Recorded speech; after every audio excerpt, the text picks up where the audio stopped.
Au Moyen Âge, les chevaliers se démenant sur les champs de bataille dans leurs armures de plaques étincelantes, image iconique qui fascine encore aujourd'hui les amateurs d'histoire.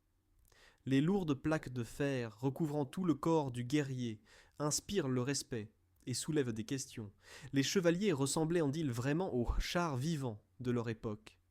Qu'est-ce que cela représentait de porter des dizaines de kilogrammes de métal sur le corps au milieu du combat? Beaucoup imaginent les chevaliers comme des géants maladroits, qui bougeaient à peine sous le poids de l'armure et n'arrivaient pas à monter à cheval sans aide. Combien portait donc le chevalier médiéval en armure complète et comment parvenait-il à combattre dans un tel équipement? C'est la question à laquelle nous répondrons aujourd'hui. Dans cette vidéo, vous apprendrez de quoi se composait l'équipement chevaleresque et combien il pesait, comment l'armure a évolué au cours des siècles, quelles conditions physiques et quel entraînement les chevaliers devaient avoir pour maîtriser le mouvement en armure, et comment l'armure lourde influençait le déroulement des batailles célèbres. Dans un instant, nous révélerons des faits surprenants et réfuterons des mythes répandus. Restez avec nous, l'aventure ne fait que commencer. Avant de nous plonger dans les chiffres et les kilogrammes, regardons d'abord comment l'armure chevaleresque a évolué. Ce n'était pas le cas, que dès le début du Moyen Âge, les chevaliers galopaient dans de lourdes tenues de plaques. Au haut Moyen Âge, environ 11e au 12e siècle, dominait l'armure de maille ou chemise de maille faite de milliers de petits anneaux de fer. Cette armure, appelée aubert, couvrait le tronc jusqu'aux cuisses, souvent avec des manches, et était complétée par un camail de mailles pour protéger le cou et la tête. L'avantage du dense réseau d'anneaux était la flexibilité et le poids relativement faible. La chemise de maille de base pesait environ 10 à 15 kg. Cette charge relativement légère ne limitait pas le chevalier dans ses mouvements. Comme l'indiquent dans les sources de l'époque, un homme bien entraîné se déplaçait dans une chemise de maille presque aussi librement que sans elle. Il n'est pas étonnant que l'armure de maille était populaire et répandue dans toutes les couches de guerriers. Elle était portée non seulement par les nobles, mais aussi par les soldats ordinaires, pour qui elle représentait une protection accessible. Avec la force croissante des armes, cependant, les mailles ont commencé à ne plus suffire. Le haut Moyen Âge a apporté l'amélioration des armures. Au tournant des XIIIe et XIVe siècles, ont commencé à apparaître des éléments de plaques. Les chevaliers ajoutèrent à leurs chemises de mailles des plaques et des platines métalliques, d'abord comme renforts aux endroits les plus menacés, par exemple le cuirasse sur la poitrine ou les genouillères de plaques. Plus tard est née l'armure de plaques, couvrant presque tout le corps. Au XIVe siècle, un chevalier riche pouvait déjà avoir un costume d'armure, de plaques complet de la tête aux pieds. Cette innovation a apporté un niveau de protection nettement plus élevé. L'armure de plaques résistait aux coups tranchants d'épée, aux coups de hache, et dans une certaine mesure même aux tirs d'arc et d'arbalète, contre lesquels les seuls anneaux étaient insuffisants. Le prix d'une meilleure protection était cependant le poids. L'armure de plaques était substantiellement plus lourde que la tenue de maille, selon les archives historiques. Une armure chevaleresque complète pesait environ le double du poids du haubert. Si une chemise de maille de qualité pesait environ 12 kg, une armure de plaques complète pouvait peser 25 kg ou plus. Les armures les plus massives de la fin du Moyen Âge, fabriquées pour les seigneurs les plus fortunés, atteignaient une épaisseur et un poids qui étaient auparavant impensables, parfois même plus de 30 kilos de pur poids d'acier sur le corps du chevalier. C'est précisément la fin du Moyen Âge, XVe siècle, qui est l'ère du chevalier en armure complète, comme nous nous l'imaginons habituellement. Un homme en arnois métallique brillant, protégé de la tête aux genoux, par des plaques continues. L'armure de plaques est devenue le signe distinctif de la chevalerie noble. Tout le monde ne pouvait pas se la permettre. Il s'agissait d'une affaire très coûteuse, pour l'acquisition de laquelle tombait la fortune d'un petit domaine. La fabrication d'une armure sur mesure prenait des mois de travail à un armurier expérimenté et consommait beaucoup de métal de qualité. Par conséquent, l'armure de plaque remplissait aussi une fonction sociale. Elle démontrait le statut élevé du porteur. Celui qui pouvait briller d'acier sur le champ de bataille appartenait à l'élite. Les autres combattants, moins fortunés, portaient souvent une combinaison de chemises de mailles et de certaines pièces de plaque, ou des armures de cuir plus légères. L'armure complète était un symbole du statut chevaleresque, tout comme le noble cheval de guerre, ou le blason sur l'écu. Il convient de mentionner que c'est précisément l'écu qui a commencé à perdre progressivement son importance avec l'avènement de l'armure de plaque. Au jeu au Moyen-Âge, les chevaliers portaient de grands écus de cavalerie, par exemple le typique écu normand, en amande du XIIe siècle fait d'une planche de bois recouverte de cuir, qui protégeait le tronc du cavalier contre les flèches et les coups. Dès que les plaques ont couvert tout le tronc et les épaules, les écus se sont réduits et ont finalement presque disparu. Au XVe siècle, de nombreux chevaliers lourdement armés ne portaient-ils même plus d'écus au combat. Leur corps était protégé par l'armure métallique renforcée aux endroits les plus exposés. Par exemple, le côté gauche du corps, qui faisait face à la lance de l'adversaire. L'écu était devenu superflu, ce qui réduisait encore la charge que le chevalier traînait, même si l'armure était un peu plus lourde à la place. Aux tournois et festivités, les écus apparaissaient encore, mais sur le champ de bataille de la fin du Moyen-Âge régnait déjà le chevalier vêtu seulement de plaques et armé d'une lance et d'une épée. Un autre facteur a influencé l'évolution de l'armure. La poudre à canon et les armes à feu. Au XVe et surtout XVIe siècle sont apparues les premières arquebuses, coulevrines et arquebuses, armes à feu primitives. Les armures chevaleresques ont tenté en réaction de se renforcer pour arrêter même une balle de mousquet. Cela a cependant mené aux limites constructives et physiques. Des plaques plus épaisses signifiaient encore plus de kilogrammes en plus. Certaines armures de la fin du Moyen-Âge, surtout celles de tournoi, atteignaient des poids extrêmes. Par exemple, l'armure spéciale de tournoi, joute, était fabriquée en fer extraordinairement épais. Elle pesait facilement 50 kg, dans les cas extrêmes même 70 à 80 kg. Une telle armure était asymétrique et adaptée seulement à une discipline. Le chevalier ne pouvait pratiquement pas bouger librement, ni marcher, encore moins mener un combat complet. Sur le champ de bataille, un noble ainsi blindé aurait été une proie facile. Ces ensembles massifs n'étaient cependant utilisés que dans un contexte purement sportif, au tournoi protégé, où il s'agissait principalement de prestige et de sécurité face à la force des armes de bois. Dans les batailles réelles, continuaient à être déployées des armures de campagne beaucoup plus pratiques, toujours robustes, mais néanmoins plus légères et flexibles, habituellement dans la fourchette de 20 à 30 kg. Grâce à elles, les chevaliers conservaient la mobilité et l'endurance dont ils avaient absolument besoin au combat réel. Dans un instant, nous analyserons en détail de quoi se composait l'équipement du chevalier, et combien cette charge faisait au total. Les chiffres vous surprendront peut-être. Nous savons déjà que le chevalier médiéval pouvait porter sur son corps des dizaines de kilogrammes de métal. Analysons maintenant son équipement de la tête aux pieds, et précisons le poids des différentes parties. Imaginons par exemple un chevalier se préparant à la bataille quelque part au XVe siècle. Dans la tente chevaleresque, son écuyer l'aide à revêtir l'armure. Que lui enfile-t-il successivement ? La première étape est le pourpoint matelassé, appelé gambison. C'est une épaisse veste ouatée en tissu et rembourrage qui amortit les chocs et protège en même temps le corps du frottement du métal.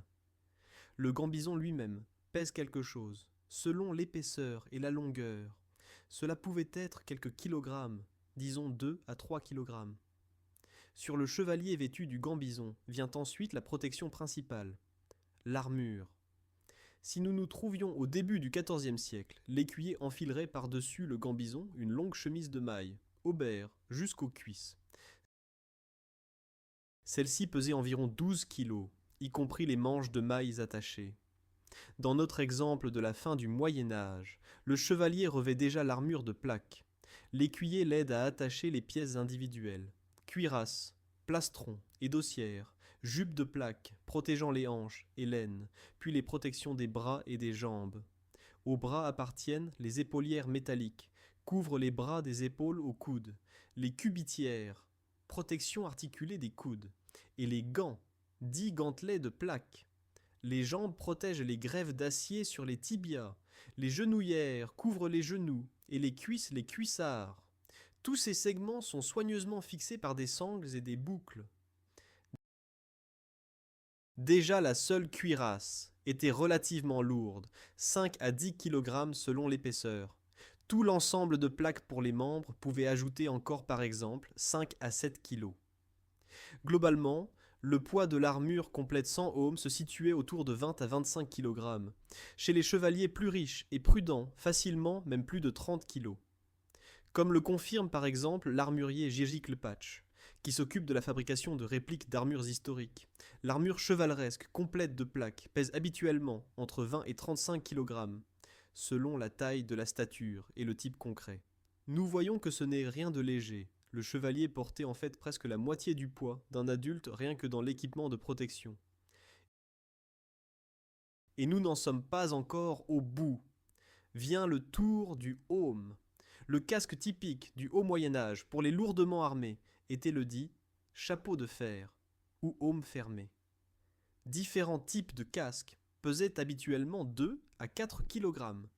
Par exemple, le aume cylindrique entièrement fermé du début du XIVe siècle, avec des parois épaisses et un minimum d'ouverture, pouvait peser environ 4 kg.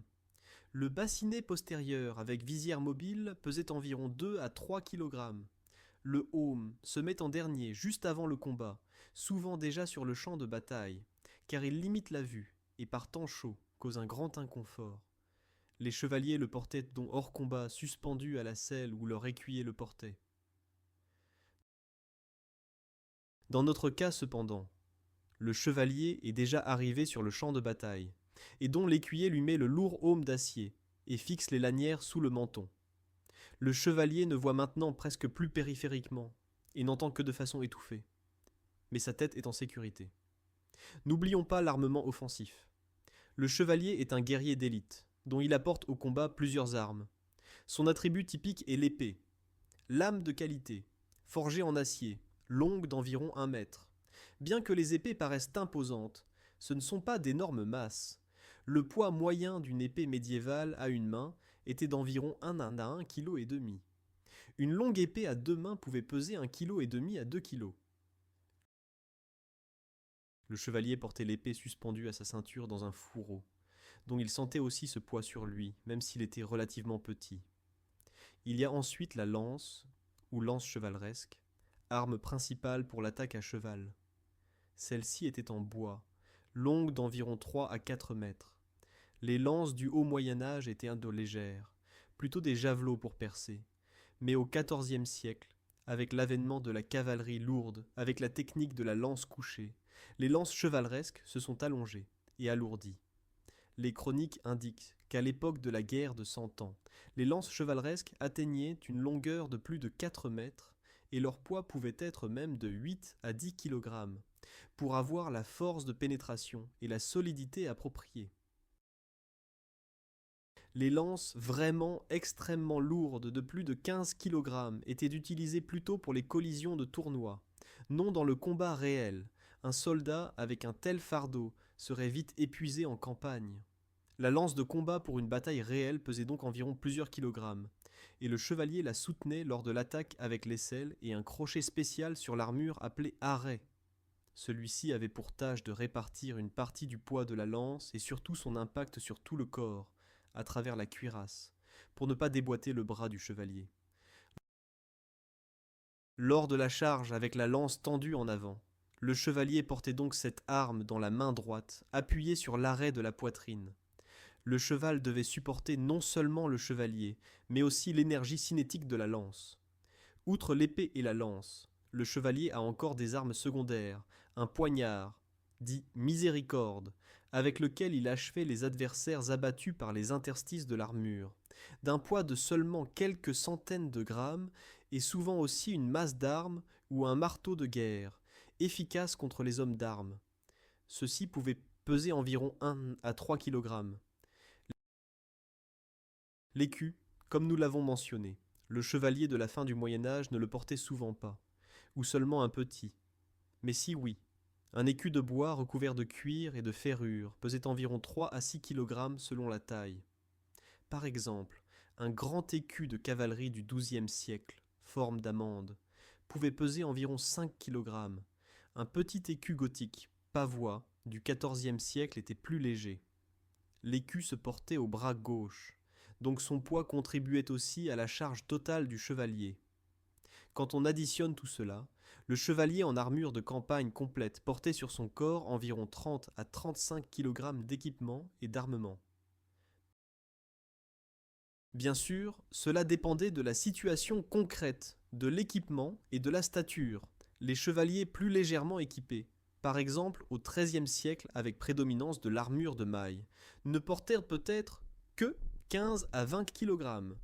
A l'inverse, les lourdement armés de la fin du XVe siècle avec armure de plaque complète, aume, épée, poignard et lance, pouvaient approcher même les 40 kg. Ce sont d'énormes poids, si nous réalisons que l'homme moyen de l'époque pesait environ 60 à 75 kg.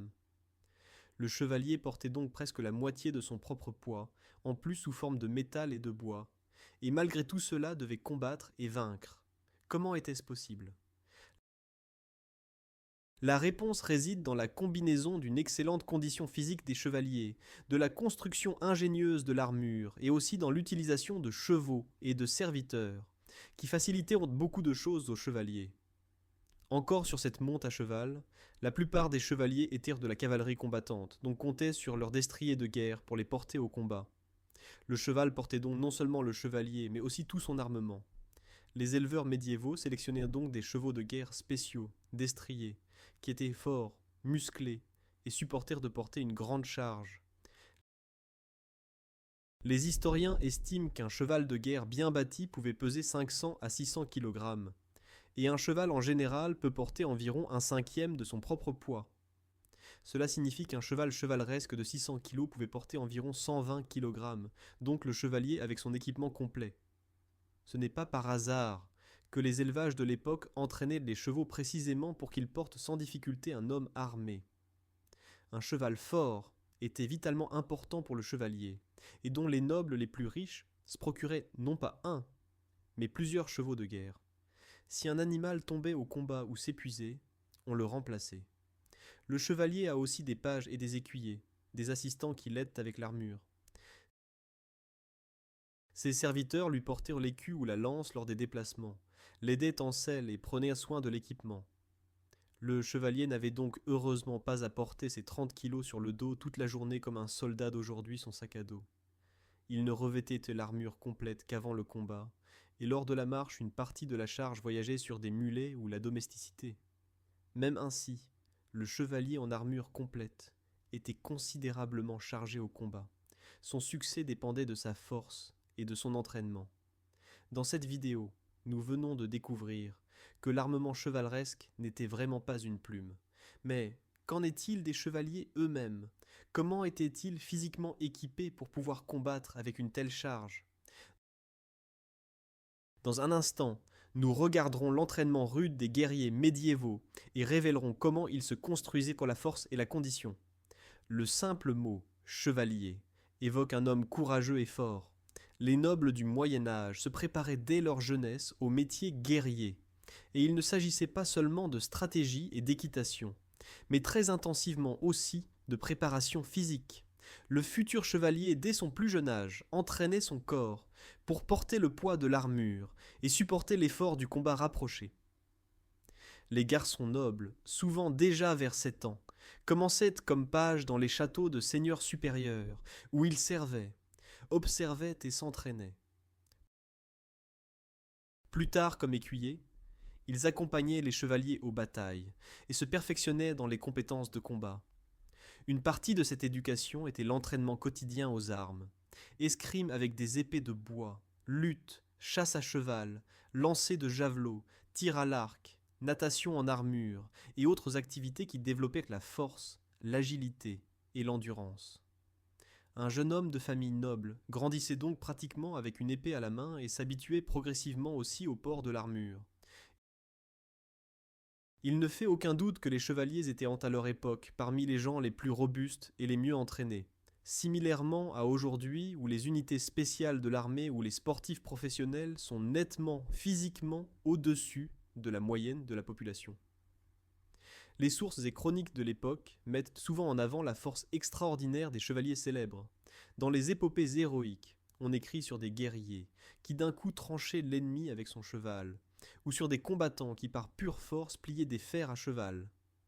Ces exagérations littéraires doivent bien sûr être prises avec réserve, mais elles ont une base réelle dans le fait que les chevaliers avaient vraiment des muscles puissants, et une condition. Il nous est parvenu des archives concrètes sur l'entraînement chevaleresque.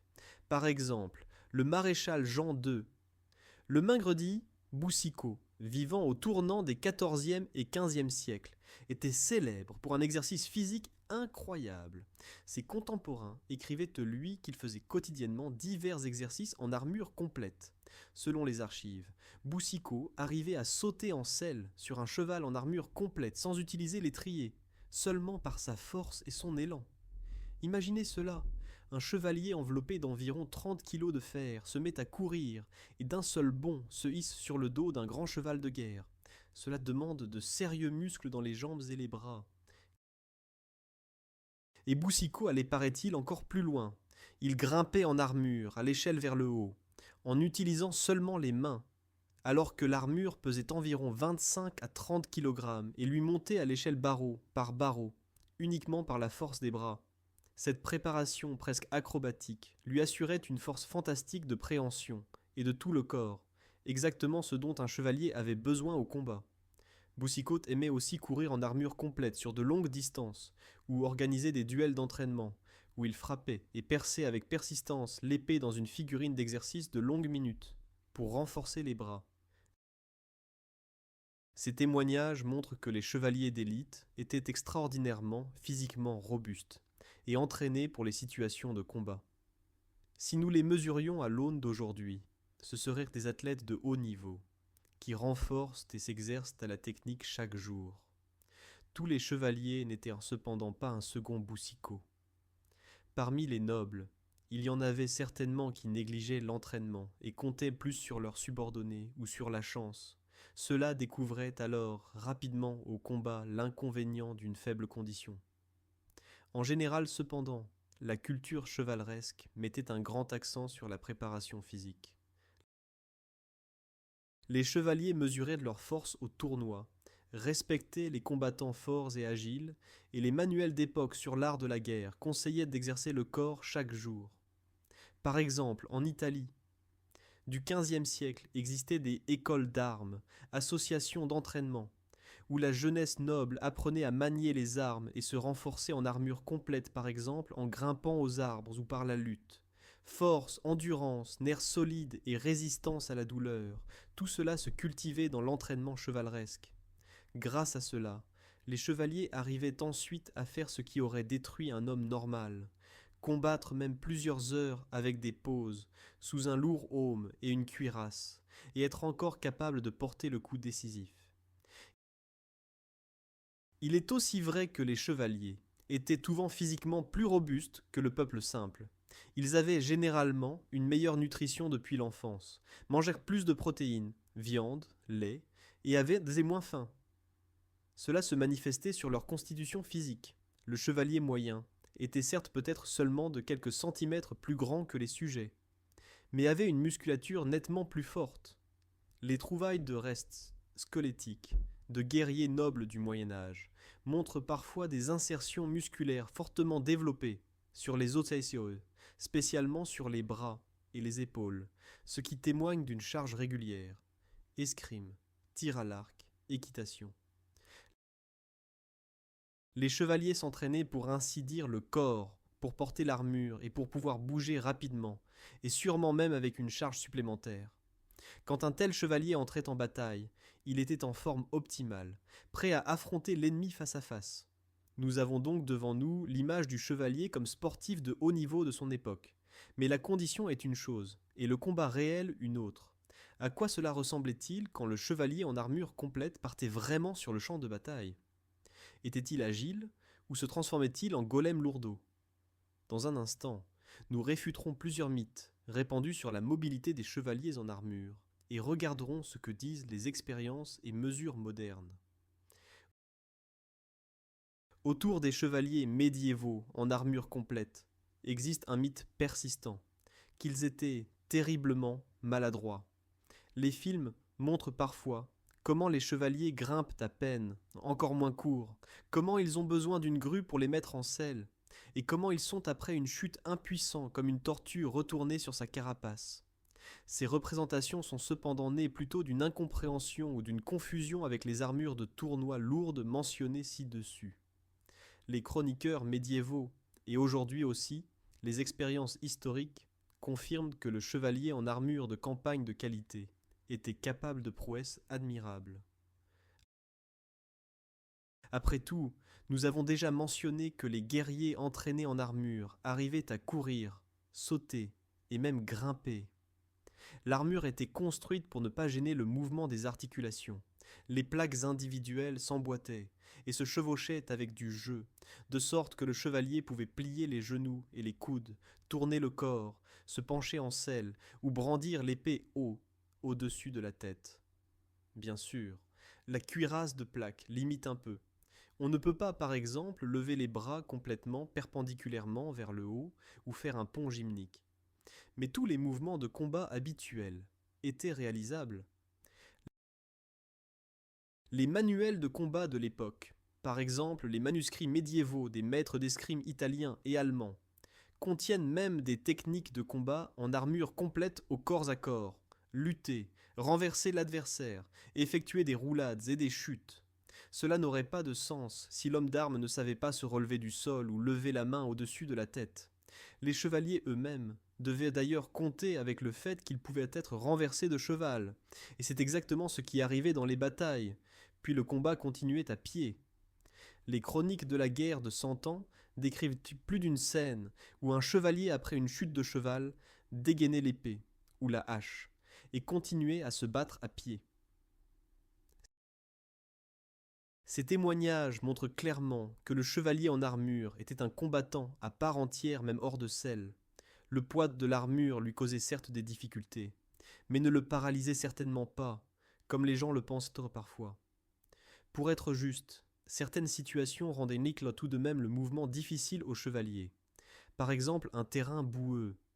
Difficile d'imaginer pire combinaison que la boue profonde, et une armure de 30 kilos. L'illustration la plus célèbre est la bataille d'Azincourt, 1415. Les chevaliers français devaient là avancer à pied plusieurs centaines de mètres dans un champ détrempé, dans la boue jusqu'aux chevilles et aux genoux.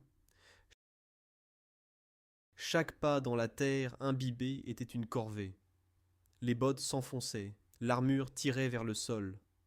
D'après les rapports anglais, nous savons que quand les Français arrivèrent, finalement en traînant aux lignes anglaises, ils étaient à moitié morts d'épuisement.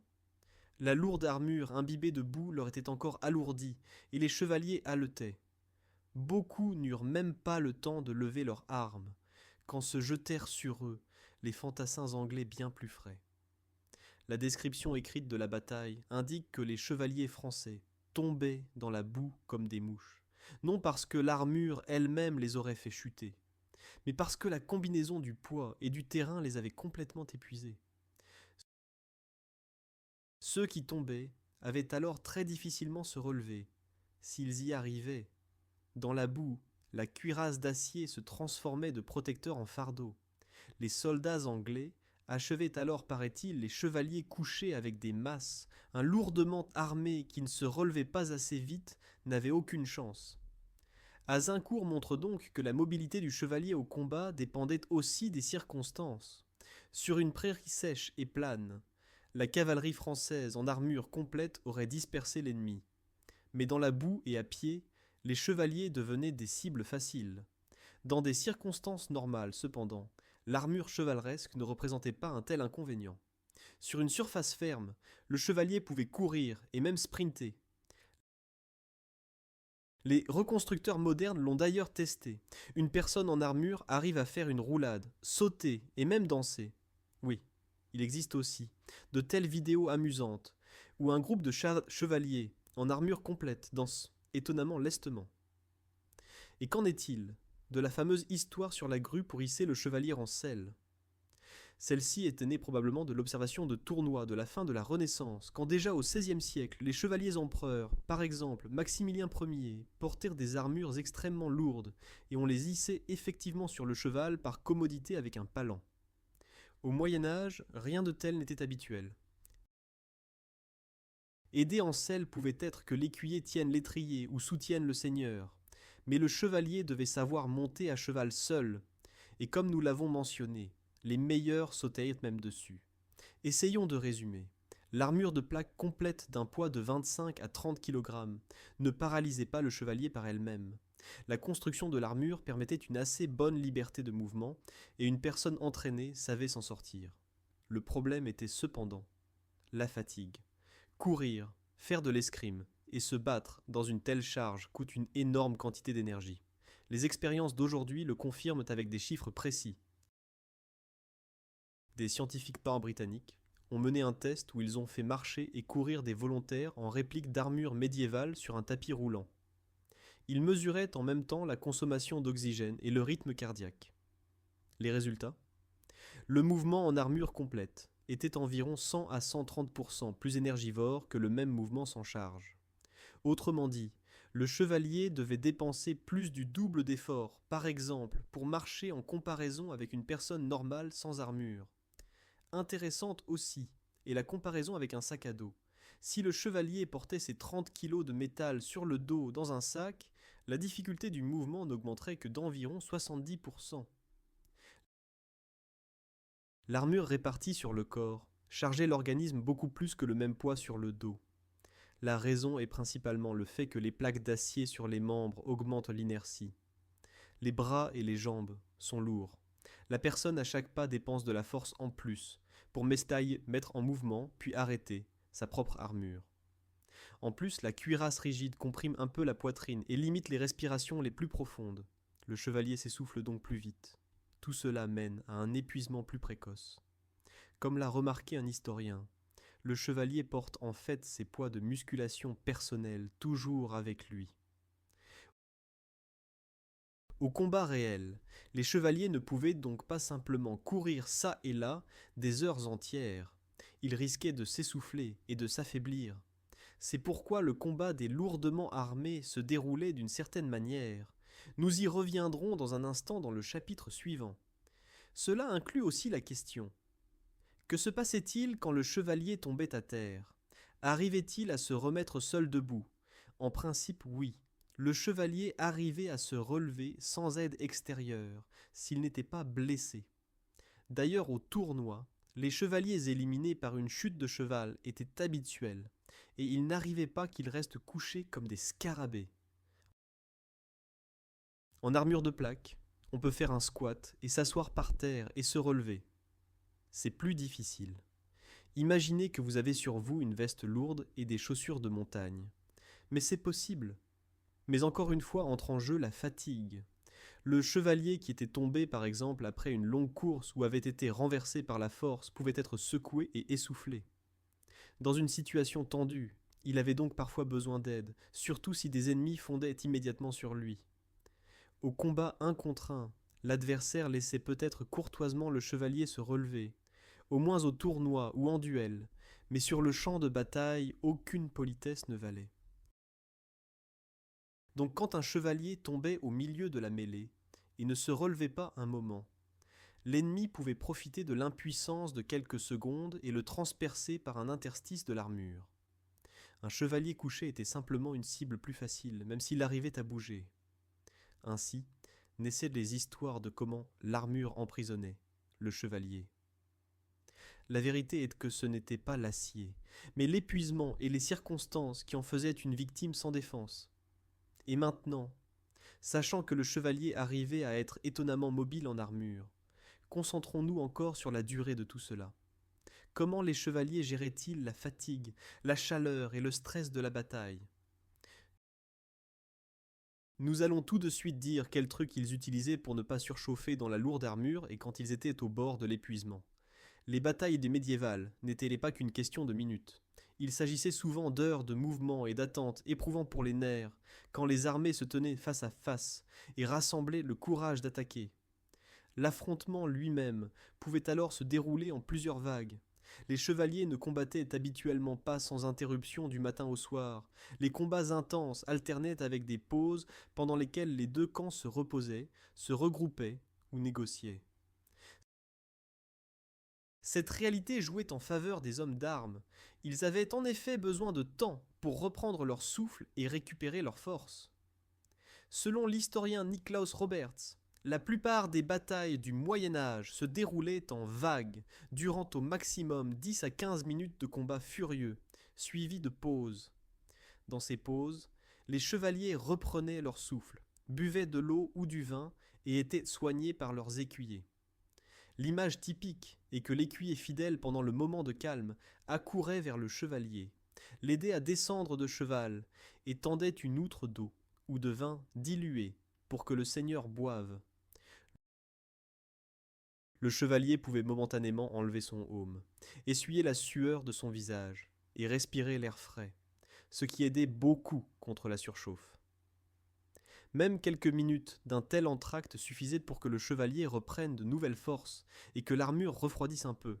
Ensuite il remettait son casque, sautait en selle, ou l'écuyer lui approchait un tabouret ou l'aidait, cela ne se discutait pas tant dans l'ardeur du combat, et était prêt pour le tour suivant d'affrontement.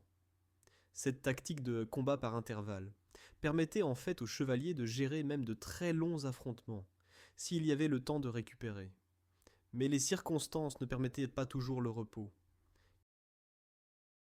Il existait aussi des situations où les chevaliers devaient en faire face à des conditions impitoyables, qui transformaient leur armure davantage en fardeau. Le pire ennemi du chevalier en armure était le temps, principalement la chaleur. Le fer au soleil se réchauffe et dessous le corps transpire et surchauffe. Une des histoires les plus dramatiques à ce sujet vient de l'époque des guerres de croisade. On était le 3 juillet 1187, et au milieu du paysage désertique aride de Galilée, se tenait face à l'armée sarrasine un groupe fatigué de chevaliers européens. La bataille de Hattin pouvait commencer, mais les chevaliers étaient déjà d'avance condamnés à la souffrance. Tout le jour avant la bataille, en effet, les Francs, comme les musulmans appelaient les croisés européens, souffraient de soif et de chaleur, encerclés sur une plaine nue sans ombre. Les guerriers musulmans brûlaient intentionnellement l'herbe sèche, de sorte qu'une fumée étouffante roulait vers les croisés. Les chevaliers en armure étaient assis sous le soleil brûlant, et leurs armures métalliques se transformaient en fournaises. Littéralement. Les chroniques décrivent que toucher à main nue la surface de l'armure signifiait se brûler. Les chevaliers avaient bien sûr peur d'enlever l'armure, au cas où l'ennemi attaquerait à l'improviste, et donc souffraient plutôt de la chaleur à l'intérieur de leur four d'acier. Beaucoup déjà dans la nuit avant la bataille, délirants erraient et cherchaient de l'eau, en vain. Quand le lendemain vint le combat, les croisés étaient à moitié morts d'insolation. Les Sarrasins les dispersèrent en peu de temps, un ennemi que vainquirent plutôt le soleil et la déshydratation que les épées. La bataille de Hattin entra ainsi dans l'histoire comme un cas dissuasif, où l'armure ne protégea pas les soldats, mais contribua à leur perte. Les chevaliers, bouillis dans leur propre cuirasse, ne purent opposer une résistance pleine. Ce serait cependant une erreur de penser que l'armure médiévale causait généralement la surchauffe. Le cas de Hattin était extrême, climat désertique et absence d'eau. Dans les conditions européennes, rien de tel ne menaçait habituellement les chevaliers. En plus, ils étaient ingénieux. Ils développèrent plusieurs astuces pour atténuer la chaleur. La première était le gambison déjà mentionné. Bien que cela semble paradoxal, l'épaisse couche de tissu sous le métal aidait à isoler thermiquement. Entre la peau du chevalier et la plaque d'acier se créait un espace d'air et plus de couches, qui empêchèrent le transfert direct de chaleur. Le gambison absorbait aussi la sueur et maintenait un microclimat relativement stable sur le corps. Les historiens le comparent à un thermos ou une couche isolante. Le cabas rembourré ample sous l'armure créait une sorte de tunnel par lequel l'air circulait lors du mouvement du chevalier. Quand le vent soufflait ou que le chevalier se mettait au galop. L'air circulait entre le tissu et la peau et le refroidissait. La deuxième astuce était le régime de combat, voire les pauses mentionnées ci-dessus. En ne combattant pas non-stop, les chevaliers avaient le temps de se refroidir. Au Moyen Âge valait aussi généralement que les batailles ne se menaient pas de préférence dans la plus grande chaleur. Si c'était possible, on combattait le matin ou le soir, pas en plein midi. Bien sûr, cela ne marchait pas toujours, mais stratégiquement les commandants s'efforçaient de ne pas lancer les soldats à l'attaque quand le soleil brûlait le plus. La troisième astuce était alors la logistique bien organisée de réapprovisionnement en liquide. Comme il a déjà été dit, les chevaliers avaient avec eux des écuyers, avec des outres d'eau et de vin léger. Ceux-ci veillaient à ce que leurs seigneurs boivent chaque fois que la situation le permettait. Les combattants médiévaux connaissaient l'importance de l'hydratation, même s'ils ne connaissaient bien sûr pas le terme régime hydrique comme aujourd'hui. Beaucoup d'entre eux étaient des guerriers expérimentés du sud de l'Europe ou des croisés avec une expérience du désert, et donc faisaient attention à boire en réserve avant la bataille. Les chevaliers assiégés portaient parfois sous l'armure aussi des outres d'eau, pour pouvoir boire en marche. De toutes ces manières, ils s'efforçaient de minimiser le risque que leur propre armure les fasse bouillir. Néanmoins, l'insolation et l'épuisement étaient une menace réelle. Si le chevalier devait combattre d'affilée sans répit, probablement qu'après quelque temps, ses forces commenceraient à lui manquer substantiellement plus vite qu'à un adversaire plus léger. Dans des cas extrêmes, après 1 heure de combat intensif en armure complète, le chevalier pourrait s'effondrer de surchauffe. Le cœur ne réussirait pas à refroidir l'organisme chargé de la cuirasse. Heureusement, les situations où les chevaliers devraient combattre si longtemps ne se présentaient pratiquement pas. Soit la bataille finissait plus tôt, soit survenait une pause, soit les chevaliers se retirèrent du combat avant d'être pris d'un collapsus. C'étaient des professionnels disciplinés. Ils connaissaient leurs limites et s'efforçaient de prolonger le combat seulement dans la mesure où ils avaient encore du souffle. Par exemple, dans les joutes chevaleresques, qui n'étaient rien d'autre qu'une bataille simulée, étaient exactement fixés les intervalles, après lesquels les combattants se séparaient et se reposaient. La vraie guerre n'était pas si miséricordieuse, mais là aussi, on pouvait saisir le moment pour un bref retrait et une respiration, quand cela n'allait pas autrement. Disons encore que les chevaliers étaient souvent psychiquement préparés à souffrir pour la gloire et l'honneur. Cela signifie que même quand ils étaient fatigués à tomber ou que la chaleur dans l'armure leur causait des tourments, ils ne voulaient pas reculer ou montrer de faiblesse. Les croisés à Athine périrent plutôt que de jeter leur armure et fuir, si fort était leur sens du devoir et du courage, ou peut-être l'absence d'issue de la situation. La culture chevaleresque vénérait l'idéal du héros qui sacrifie plutôt son corps que de décevoir. C'est aussi une raison pour laquelle nous lisons sur certaines batailles que des chevaliers, terrassés par la soif et la chaleur, se jetèrent quand même au combat, même quand leur chance était nulle. Pour le chevalier, il était impensable de se débarrasser de l'armure et fuir, bien que parfois cela aurait été raisonnable pour survivre. L'armure faisait partie de leur identité et de leur honneur, ils ne l'enlevaient qu'en extrême nécessité. Cela menait à des situations où ils payèrent de leur vie leurs idéaux. D'autre part, dans beaucoup de cas, c'est précisément la ténacité des chevaliers qui célébrait le succès. Par exemple, à la bataille de Grunwald, Tannenberg, en 1410, paraît-il une partie des chevaliers allemands, croisés cuirassés, se retrouva encerclée et massacrée. Néanmoins, ils combattirent jusqu'à leur dernière force, serrés en cercle. Leurs lourdes armures les protégèrent longtemps des coups mortels, tandis qu'eux-mêmes taillaient autour d'eux. Il fallut très longtemps avant que tombe même le dernier d'entre eux, et cela principalement parce que l'armure supporta une quantité incroyable d'impact, et qu'eux-mêmes supportèrent une quantité incroyable de souffrance. Ici nous voyons que l'armure sauvait littéralement la vie. Elle permit aux chevaliers de combattre si longtemps, jusqu'à ce que la supériorité numérique les accable complètement.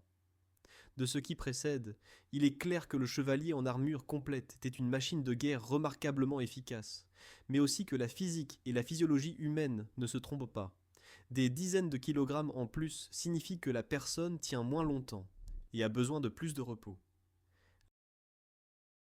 Les chevaliers médiévaux le savaient instinctivement et adaptaient à cela la manière de combattre et toute la campagne militaire. Par exemple, s'il faisait trop chaud, ils préféraient se retrancher dans le camp et attendre, plutôt qu'attaquer. Néanmoins, l'armure n'éliminait jamais complètement l'avantage principal du chevalier, son coup destructeur et sa résistance. Dès qu'il s'agissait d'affrontements face à face, les chevaliers dominaient précisément grâce à l'armure, les coups d'épée et les flèches glissaient sur eux, tandis qu'eux-mêmes pouvaient tailler les adversaires non cuirassés. Au bon moment, la cavalerie lourde engagée arrivait à disperser des ennemis légèrement armés, parce que ses membres tenaient simplement plus longtemps. Dans l'histoire du Moyen Âge, nous trouvons d'innombrables batailles où une poignée de chevaliers cuirassés dispersa une supériorité numérique multiple de paysans révoltés ou d'unités légères, et cela seulement grâce à la combinaison de meilleures armes, armures et entraînement au combat.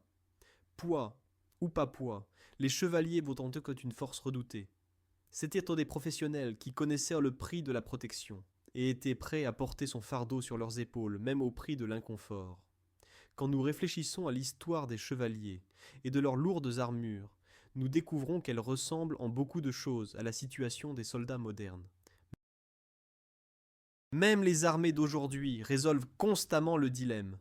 Combien de charges le soldat peut-il porter pour être encore mobile et efficace ? Le fantassin actuel avec gilet pare-balles, casque, fusil d'assaut, munitions et autres équipements porte facilement 20 à 30 kilos d'équipement, parfois même plus. Ce n'est pas très éloigné du poids que portaient les chevaliers médiévaux. Bien sûr, les matériaux d'aujourd'hui sont plus modernes. Au lieu de plaques d'acier, nous avons le kevlar et la céramique. Au lieu d'anneaux, le tissu balistique. Le principe est cependant similaire. La protection pèse quelque chose, et le soldat doit la porter. Et tout comme les chevaliers, les soldats actuels découvrent que quand ils en portent trop, leur endurance et leur capacité de combat diminuent. Les manuels militaires indiquent que l'infanterie ne devrait pas porter plus d'un tiers de son poids corporel, sinon elle risque l'épuisement rapide, similairement aux chevaliers qui savaient qu'au-delà d'une certaine limite, l'armure les ralentissait déjà. Même la répartition du poids est un problème résolu depuis le Moyen Âge jusqu'aujourd'hui. Le chevalier avait une partie de l'armure sur le tronc et une partie sur les membres et découvrit que cela fatiguait. Le soldat d'aujourd'hui a la majorité du poids dans un sac à dos sur le dos, ce qui est des plus efficace du point de vue de la dépense énergétique, mais limite encore l'agilité et surcharge la colonne vertébrale. La recherche de l'équilibre idéal entre protection et mobilité est donc intemporelle. L'histoire des chevaliers en armure nous rappelle aussi que les technologies ont leurs limites. Quand s'accrurent sur les champs de bataille les armes à feu, les armures tentèrent de rattraper la protection par un poids plus élevé. Mais cela ne pouvait aller indéfiniment. Finalement, les armes à feu l'emportèrent. Aucun homme ne peut porter assez d'acier pour arrêter une balle de fusil de près, sans s'effondrer sous ce poids. C'est pourquoi au XVIIe siècle, les chevaliers et cuirassiers abandonnèrent progressivement l'armure. La fin du Moyen Âge vint quand l'armure cessa d'avoir du sens contre les nouvelles menaces. Intéressant cependant est qu'au XXIe siècle, nous revenons à l'idée de l'armure personnelle. Les gilets pare-balles modernes et casques en kevlar sont en fait l'équivalent des plaques médiévales, seulement en nouveaux matériaux. On développe même des exosquelettes, qui aideraient les soldats à porter des poids plus élevés, sorte de support motorisé pour les jambes et le dos, comme si se réalisait le rêve des anciens chevaliers d'une armure qui ne fatigue pas.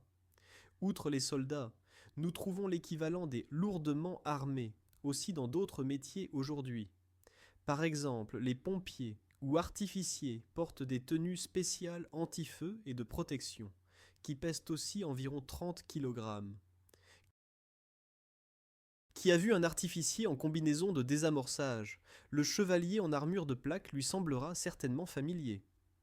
Et ces héros modernes aussi doivent s'entraîner pour tenir à travailler dans la tenue lourde, similairement aux chevaliers, qui s'entraînaient en armure. L'époque a changé, mais le principe reste. La protection contre le danger coûte quelque chose, et les gens sont prêts à payer ce prix en kilogrammes supplémentaires et en sueur. Et enfin, l'histoire des armures chevaleresques nous inspire aussi culturellement. Les reconstitueurs et passionnés du monde entier revêtent aujourd'hui des répliques d'armures médiévales pour ressentir dans leur chair ce que c'était d'être chevalier. S'organisent des tournois de combats historiques de contact, HMB, Historical Medieval Battles, où des hommes et femmes forts luttent en armure très similaire à la médiévale, et les témoignages de ces chevaliers modernes confirme tout ce que nous nous sommes dit. Oui, l'armure est lourde, oui, on peut bouger dedans, mais cela demande de l'exercice et de la condition. Qui l'a essayé lui-même regarde ensuite avec d'autant plus de respect les vrais chevaliers médiévaux. Ils réalisent qu'eux ne combattaient pas 5 minutes pour la forme, mais risquaient vraiment leur vie heure après heure. C'est une expérience intransférable qui brise beaucoup de mythes. Sur les chevaliers se voit en somme la résistance et l'ingéniosité remarquable des hommes face aux défis technologiques. Là où la personne ordinaire dirait « cela ne va pas, c'est trop lourd », les chevaliers dirent « nous trouverons un moyen de le porter ». Et ils trouvèrent, par l'entraînement, la coopération avec les chevaux et serviteurs, la tactique de combat. Les chevaliers médiévaux, en armure complète, représentent ainsi le sommet de l'art militaire de leur ère. Leur héritage peut se voir encore aujourd'hui dans les musées, où se dressent les armures conservées. Beaucoup d'entre elles, à la vue, ne paraissent pas du tout si massives qu'on s'y attendrait après tous ces chiffres. Au contraire, elles nous surprennent par leur construction réfléchie, articulations qui se plient, poids répartis autour du centre de gravité du corps, rembourrages ingénieux. Tout cela permit à l'homme de supporter le poids du fer et de le transformer en avantage sur le champ de bataille. Donc la prochaine fois que vous verrez dans un film ou dans un château une armure chevaleresque, souvenez-vous combien de sueur et d'efforts il en coûtait de porter ce poids. Le chevalier médiéval porta sur ses épaules une charge incroyable, et cela non seulement physiquement, mais aussi au figuré. Il porta le poids de la responsabilité, du courage et de l'honneur. Il est admirable de ce que l'homme, avec motivation et entraînement, arrive à accomplir. Je vous remercie de votre attention et de votre suivi de cette vidéo. Si l'expédition au Moyen-Âge vous a plu, n'oubliez pas de lui donner un like et de la partager avec vos amis. Je serai content que vous me rejoigniez aussi la prochaine fois lors d'un autre voyage dans l'histoire.